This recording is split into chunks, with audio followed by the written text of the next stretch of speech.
भक्त गोरा कुभार।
થાક મેલ બની પગ પર ઉતર્યો છે। ભગત કેટલું બધું કામ કરે છે। આખો દી માટીને માં બનાવી એનો ખોળો ખૂંદે છે।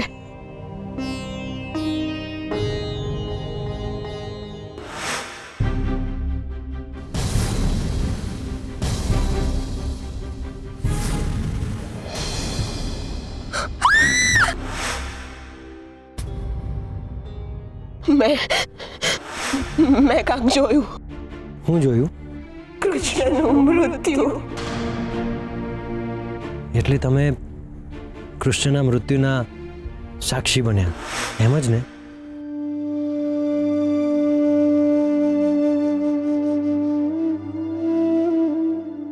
હવે તો મારો શુરાય ભગતની હારે હારે કેટલું બધું કામ કરતો થઈ ગયો છે।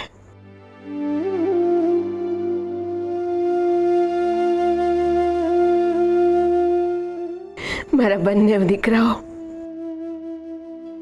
આ ઉંમરમાં કેટલા સમજણા થઈ ગયા છે।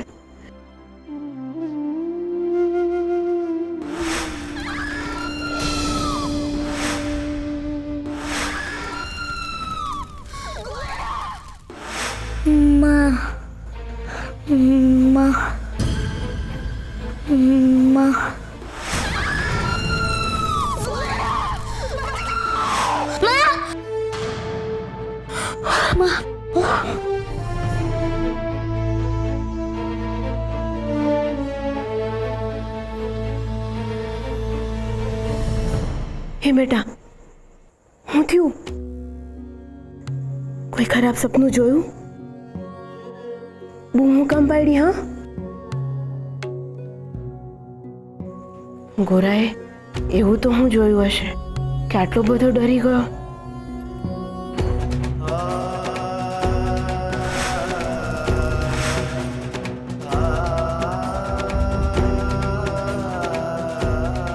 હે બેટા, હું તારી હારે જ છું। હા, તું ડર નહીં, હું અહીંયા છું। હાલ હોઈ જા, હું તને હોવડાવું। હાલ।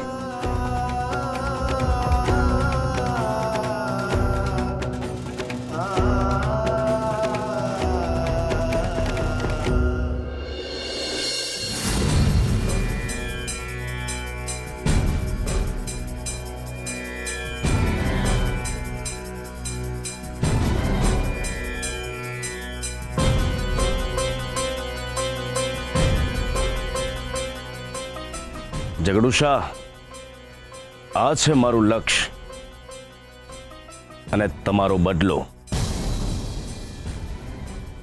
આ છે ગોરાનું ખોરડું। જગડુશા, અંદર જાઓ, ઝટ તમારું કામ પતાવો અને તમારા બદલાની આગને ઠારો।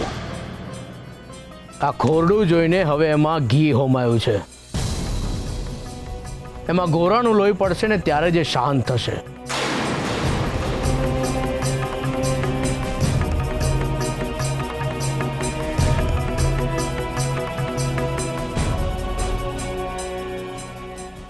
લાલને નિંદરું નો આવે,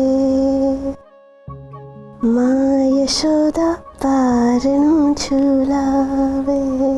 ચાંદલિયા આવ્યા ને તારલિયા આવ્યા, આંખોમાં મીઠા મીઠા સપનાઓ આવ્યા, લાલને નિંદરુનો આ.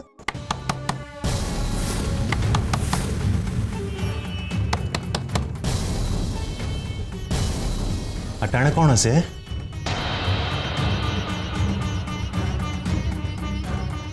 દેવી, હું જોઉં છું. ભગત જરા હાચવીને. હાચવે તો હરી દેવી, તમે બાળકોને સંભાળો, હું જોઉં છું.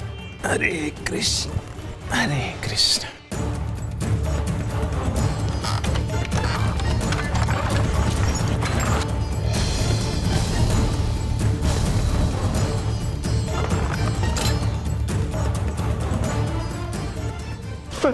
મને માફ કરી દો, મને માફ કરી દો.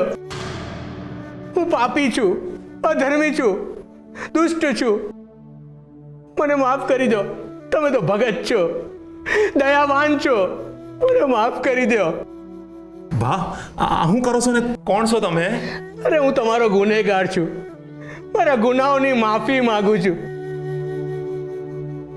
પણ બા, પહેલા તમે તમારી ઓળખાણ તો દો. ઊભા થાઓ, ઊભા થાઓ.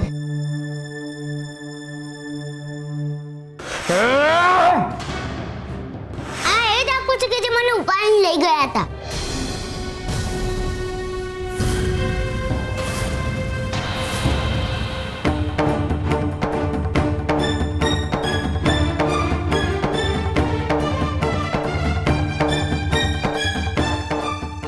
ભગત તમે હમણાં ને હમણાં મહારાજને જાણ કરો. કરી દો ભગત. તમારા મનને જે ગમે એ કરી દો. અને સજામાં મોત આપશો ને તો હસ્તે મોઢે સ્વીકારી લઈશ. બસ મને માફ કરી દો. મને આ તમારા ગોરાના લીધે જીવનનો સાચો માર્ગ મળ્યો છે. મારા પાપી અને અંધકારમય જીવનમાં તમારા ગોરાએ સમજણનું અજવાળું પાથર્યું છે. મેં તમારા દીકરાને તકલીફો આપવાના બહુ પ્રયત્નો કર્યા. મને માફ કરી દો. પણ મને એનો બદલો ભગવાને આપી દીધો. મારા હાથના કર્યા હૈયે વાગ્યા. એને આપેલી તકલીફ મને કોડ સ્વરૂપે મારા શરીરે ફૂટી નીકળી. તું અહીંયા હું કામ આવ્યો છે? તરસ્યો કૂવા પાસે કેમ આવે બેન? અરે ગોરા અને બીજા બાળકોની હારે કરેલા વર્તનની સજા રૂપે આ કોઢ નીકળ્યા છે. મારું અંદરું લૂંટાઈ ગયું ભગત. મારું જીવન નરક બની ગયું છે. મારી પીડાનો એક જ ઉપાય છે, તમારા ગોરાની સેવા. તમારા ગોરાની સેવા કરીને મારા પાપનું પ્રાયશ્ચિત કરવું છે. ના, અમારે એવું કાંઈ નથી કરવું. તમે અહીંથી વયા જાઓ. અરે આવું ન કયો. હું ક્યાંયનો નહીં રહ્યો. મને આશરો આપો. ભગત તમે અહીંથી એને કાઢો છો કે પછી હું જ મોં પાડીને ગામવાળાઓને ભેગા કરું? જુઓ ભાઈ, ના પાડશો ભગત. એ તો મારે આ નરક હારે જીવવું પડશે. અને મોત પણ વાલી લાગે ને એવું જીવન જીવી રહ્યો છું. ને ઠામ છે ને ઠેકાણા. આ રઝળતા પાપીને પુણ્યના માર્ગે જવું છે. આંગળી ચીંજાનું પુણ્ય મળશે ભગત. મેં એવું સાંભળ્યું છે કે તમારા ઘરે આવેલો ભિખારી પણ ખાલી હાથે નથી જાતો. ભિખારીને ડાકુમાં ફરક હોય ભાઈ. વયા જાઓ અહીંથી. ભગત મને આ કષ્ટમાંથી મુક્ત થવાનો એક જ રસ્તો છે, ગોરાની સેવા. મને સેવા કરવાનો લાભ આપો ભગત. મને માફ કરી દો. અને પ્રાયશ્ચિત કરવાનો માર્ગ મારી પાસેથી ન છીનવી લો. ઠીક છે બા, ઠીક છે. તમને જ્યાં લગન તમારી પીડામાંથી મુક્તિ ન મળે ને ત્યાં લગન તમે અહીં જ રોકાજો. ઠીક છે ભગત આ ડાકુ છે, કઈ નો કરવાનું કરી દે તો.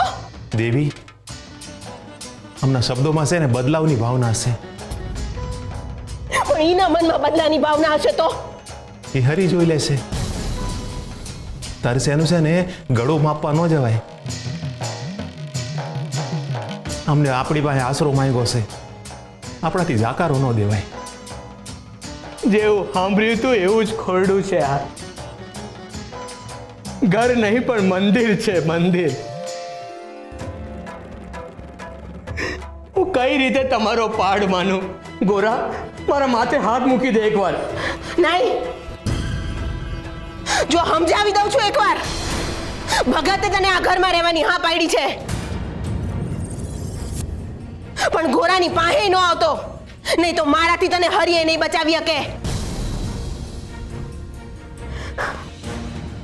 આ લે,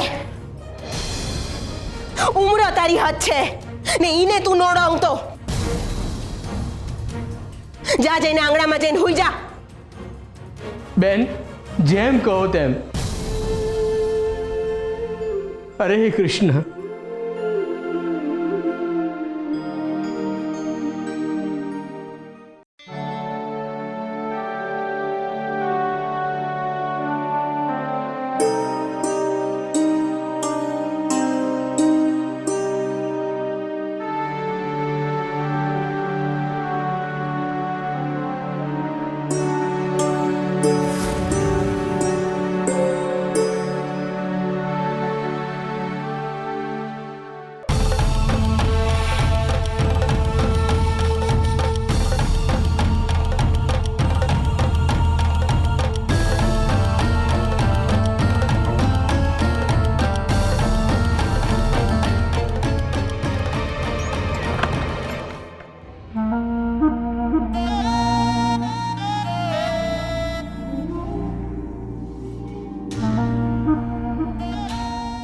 વાહ, આ ડાકુ ઓછો ને કોઈ નાટકનો કલાકાર વધારે લાગે છે. બગલા, આ વખતે સ્વયં સફળતા રસ્તો શોધતી આપણી પાસે આવશે. સફળતાને રસ્તો મળશે ખરો પૂજારી બાપા? રમૂજ રમૂજ.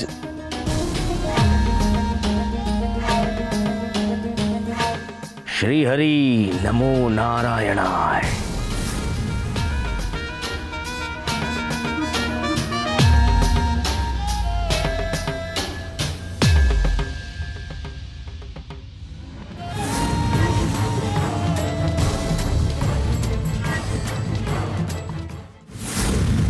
શું થયું નાથ? ગોરાના ઘરમાં ઉંદરે પ્રવેશ કર્યો છે. હું કંઈ સમજી નહીં નાથ. ઉંદર ભલે કદમાં નાનો હોય, પણ નુકસાન બહુ મોટું કરે છે. ઊભો પાક હોય કે દિવાલ, બધું જ અંદરથી નષ્ટ કરી નાખે છે. એટલે એનાથી ચેતીને રહેવું ખૂબ જ જરૂરી હોય છે. હવે સમજી. નાથ, તમે ગોરાને અંદેશો આપો કે એ ઉંદરથી ચેતી જાય. આ વખતે ગોરાએ નહીં, પણ ઉંદરે ચેતવાનું છે. કારણ કે સમય એણે ખોટો પસંદ કર્યો છે. એટલે હા, સમય. ગણેશ ચોથ આવી રહી છે. વિઘ્નહર્તાના આગમનનો સમય. શ્રી ગણેશ વિઘ્નેશ્વર છે. પુણ્યશાળીને સુખ આપે છે અને પાપીઓને સદબુદ્ધિ આપીને સાચા માર્ગે દોરે છે. અને આવા ઉંદર વૃત્તિવાળા મનુષ્યોને સજા પણ આપે છે. ઉંદર અને સર્પ બંને ચેતી જવાનો સમય આવી ગયો છે. કારણ કે વિનાયક ગણેશ ઉંદરને વાહન બનાવી શકે છે અને ઝેરી સર્પને વશમાં પણ કરી શકે છે.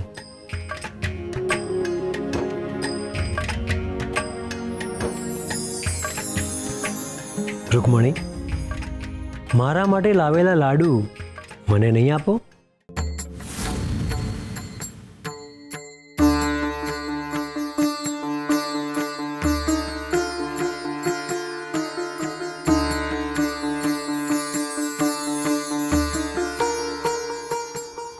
ક્યાં ગયો લાડુ?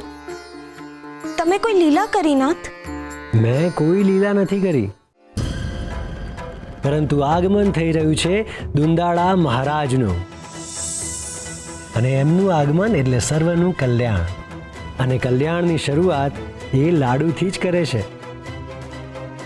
સૃષ્ટિ પર હવે લાડુ એક જ જગ્યાએ જશે, વક્રતુંડના પેટમાં. જાણે લાડુ પર ફક્ત એમનો જ અધિકાર હોય એમ લાગશે હવે.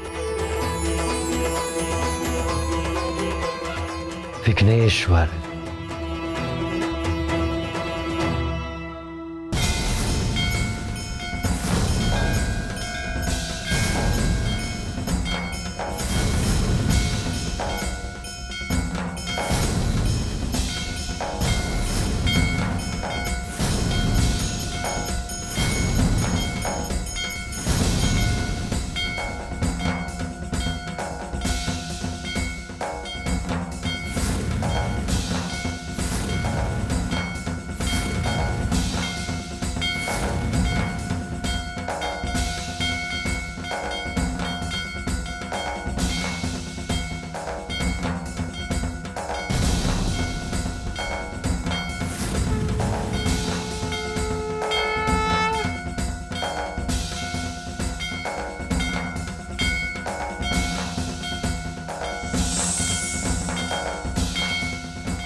લ્યો, આ લાડુ તો થઈ ગયા. બસ હવે થાળ લઈ આવો, પછી ગણપતિ દાદાને ધરાવીશ.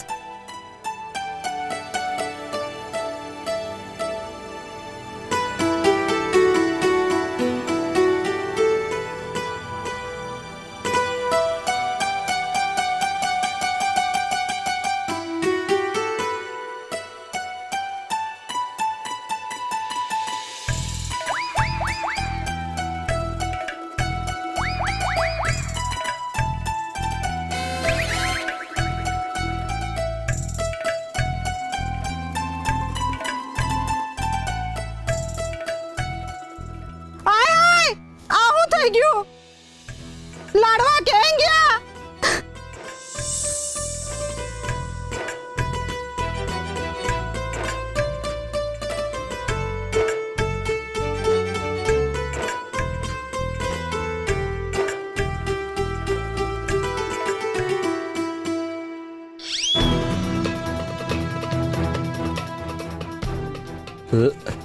લાડુ ક્યાં ગયો? ચોરેલો લાડુ ચોરાઈ ગયો કે પછી હું ખાઈ ગયો ને મને જ ખબર ના પડી?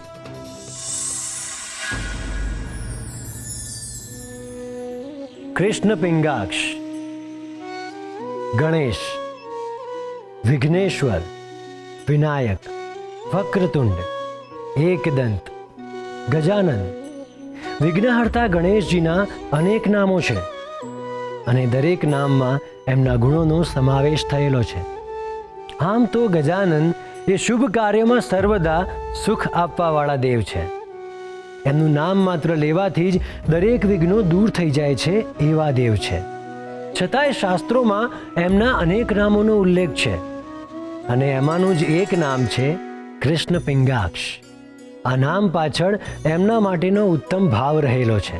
કૃષ્ણ પિંગાક્ષ એટલે જેની આંખોમાં એક અલૌકિક ઉર્જા રહેલી છે, જેની આંખોમાંથી સતત અવિરત પ્રેમ, દયા અને કરુણા વહે છે અને એની અંદર એના ભક્તોને તરબોળ કરીને સદાય સુખ અને સમૃદ્ધિ આપે છે એવા દેવ એટલે કૃષ્ણ પિંગાક્ષ. જય શ્રી કૃષ્ણ પિંગાક્ષ મહારાજ.